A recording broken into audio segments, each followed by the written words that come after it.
అక్క నిన్న రాత్రే ఫోన్ చేసిర్రు, నాకు బిల్లు వచ్చేది ఉంది, నీకు బిల్లు ఏమియ్యం అటు పోతే అని చెప్పిండ్రు. అయినా సరే ఎదిరించి ఇవాళ నేను ఈ సభకు మీ దగ్గరకు వచ్చినా అని వారి యొక్క పోరాట పటిమను చూపించినందుకు ఆ తమ్ముళ్ళకు కూడా ధన్యవాదాలు చెప్తా ఉన్నా. అట్లనే ఇంకా చాలా మంది మాట్లాడుకుంటా అన్నారు, అక్క ఫోన్లు చేసి బెదిరిస్తున్నారని చెప్పి. అన్న జుబేర్ అన్న ధైర్యంగా ఉండు, ఎవరెవరు బెదిరిస్తున్నారో వాళ్ళ పేర్లు బరాబర్ పింక్ బుక్ లో రాస్తాం. ఇడిచిపెట్టేదైతే ఉండదు, అందులో ఏమీ ఆలోచించద్దు. కేసీఆర్ సార్ మంచోడు కావచ్చు, నేను కొంచెం రౌడీ టైపే, ఎట్టి పరిస్థితిలో ఇడిచిపెట్టుడు ఉండదు.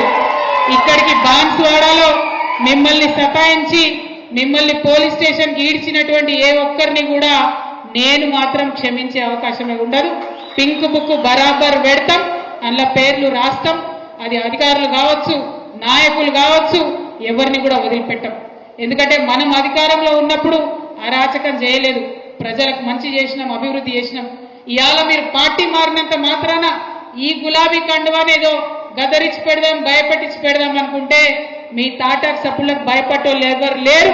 మీ తాత, మీ ముత్త, మీ జేజమ్మ దిగొచ్చినా కూడా భయపడేటోళ్ళు ఎవరు లేరన్న విషయాన్ని మీ అందరికి కూడా సభాముఖంగా నేను తెలియజేస్తా ఉన్నాను.